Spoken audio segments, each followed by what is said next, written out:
Saya jauh lebih dulu mencoba daripada teman-teman hari ini. Bukan kita membanggakan soal teroran dari debt collector ya, tapi saya sudah melalui dahulu sebelum Anda menyatakan kepanikan Anda, menyatakan kesetresan Anda kepada saya di channel ini. Baik kepada tim, kepada saya pribadi, di Instagram, di email, dan di WA juga. Saya paham gitu loh.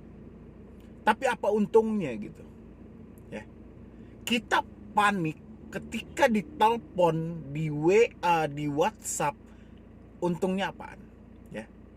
Cuman mendengarkan satu ocehan dan ancaman dan tekanan, belum itu nyata, tapi Anda sudah panik duluan. Anda sudah stres duluan. Ingat, ribuan ancaman dari debt collector, satu pun belum ada yang terbukti kecuali sebar data, kecuali intimidasi, kecuali menakut-nakuti. Di luar dari itu belum ada yang terbukti dari ancaman debt collector. Ya. Terus apa yang Anda panikkan? Apa yang Anda streskan? Saya tahu. Kenapa orang-orang itu stres? Kenapa dia panik? Kenapa dia depresi banget? Rasa bersalah yang terlalu tinggi lahir dari diri Anda. Ya. Ini membuat otak juga tidak bisa berpikir dengan maksimal. Ya.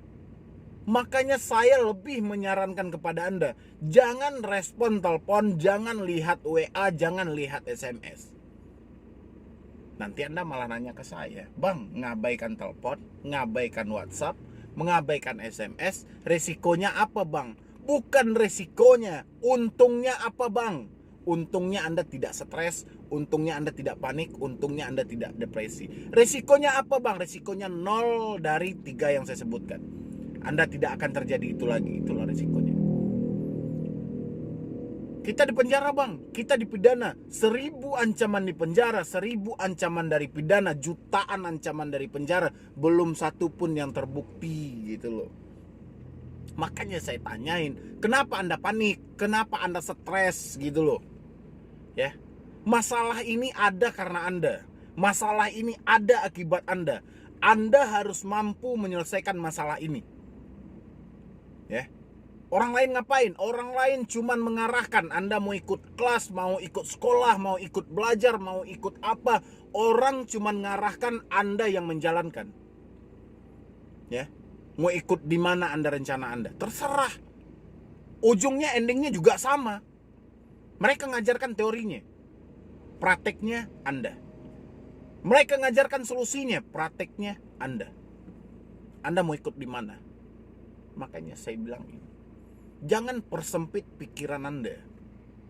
Ya. Berapa banyak orang yang menawarkan untuk masuk di beberapa pembelajaran bagi mereka, kayak motivasi, ya, atau cara menghadapi ini, cara menghadap ini. Kalau pikiran Anda tidak maksimal, pikiran Anda tidak tenang, percuma Anda ikut itu. Ya. Nggak akan menghasilkan juga. Tapi kalau pikiran Anda tenang, Anda tambah wawasan, saya mendukung 2 jempol Anda masuk ke kelas orang-orang itu. Silahkan, siapa yang mau menawarkan kelas mereka, belajar bersama mereka, Anda masuk ke situ, tapi dengan pikiran yang tenang. Kalau pikiran Anda sempit, Anda nggak usah masuk di situ. Percuma, duit Anda habis, hasil nggak Anda dapatkan, orang capek-capek ngajarin Anda juga tidak pintar gitu loh. Ya, makanya saya bilangin sama teman-teman itu, ketika Anda terjebak di satu masalah, ya, ini poin utama itu, kenapa kepala itu diberi oleh Tuhan lebih tinggi. Supaya apa? Supaya bisa berpikir, merespon ke semua anggota tubuh yang ada. Baik anggota tubuh yang terlihat, baik yang tidak terlihat. Ya. Supaya apa? Bisa berbagi, di pikiran inilah letaknya gitu loh. Kalau pikiran Anda tidak tenang, jiwa Anda pun lemah. Ya, tergoncang, gemetar, dan semuanya gitu loh. Kenapa? Karena Anda memikirkan jauh sebelum hal ini akan terjadi. Ya. Belum tentu juga Anda dipenjara, belum jelas juga siapa yang dipenjara gara-gara pinjol. Anda malah memikirkan Anda berada di lapas kelas 1, entah Nusa Kambangan, entah apa, saya nggak tahu. Yang penting Anda sudah membayangkan Anda berada di penjara, atau Anda sedang membayangkan Anda sedang di hadapan penyidik, sedang di BAP.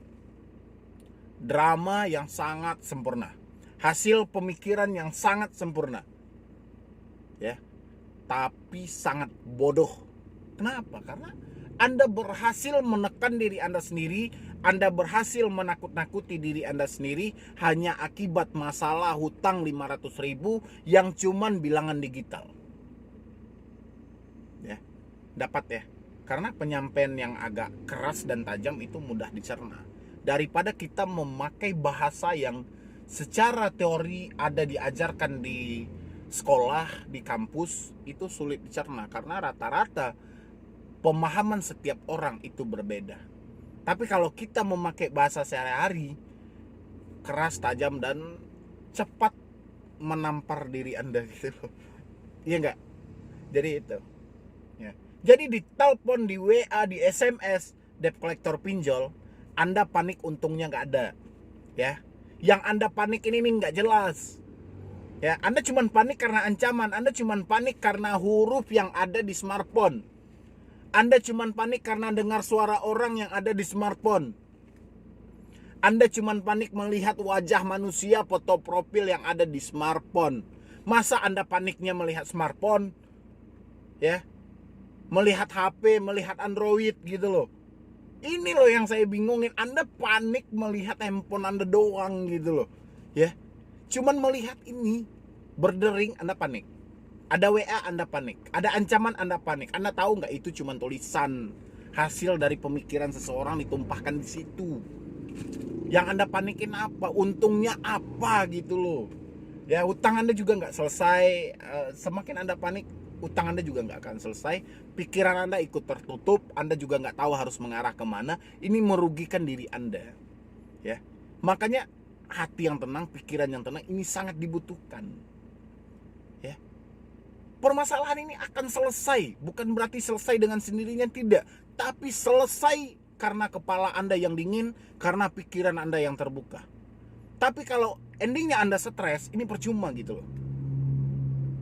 Ya, percuma Anda menghadapi masalah penggeseran pot bunga aja mungkin Anda stres. Tolong dong geser pot bunga itu dari kiri ke kanan, bawa ke atas. Bingung Anda karena otak Anda stres. Tapi kalau otak Anda tidak stres, Anda bisa aja, yaudah berarti endingnya ke atas gitu loh. Nggak perlu kita geser ke kiri dan ke kanan terus bawa ke atas. Mendingan langsung bawa ke atas, ya kan? Tapi kalau pikiran Anda stres, bingung Anda itu. Makanya hati-hati ya. Buat teman-teman semuanya, pemikiran ini tajam banget, pemikiran ini dahsyat banget. Kalau kita tidak bisa mengendalikan pikiran kita, kita tidak bisa mengendalikan maksimal isi dalam kepala kita, ini ngeri banget gitu.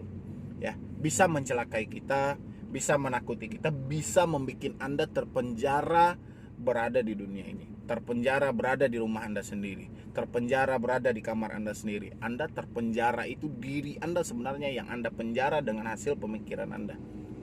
Ya. Bukan karena pinjol, tidak.